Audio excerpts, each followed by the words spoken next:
An ultra-minimally invasive neck procedure that can allow patients to avoid the need for plates, screws, cages, and other implanted devices? Yep, pretty cool.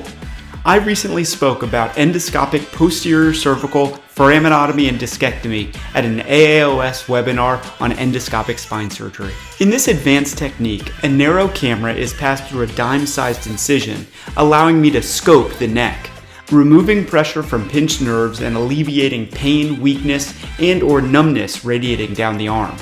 There are numerous benefits compared to open surgery, including superior visualization, minimal bone removal, less pain, and faster recovery.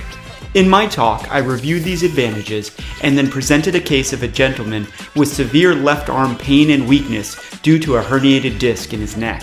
Using a series of small tools passed through the endoscope, I expanded the dimensions of the foramen, which is the tunnel through which each spinal nerve passes.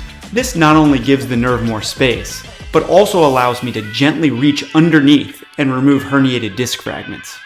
This gentleman was comfortably home within hours and remains a happy camper years later. Please like, comment, and subscribe for more content on spine health.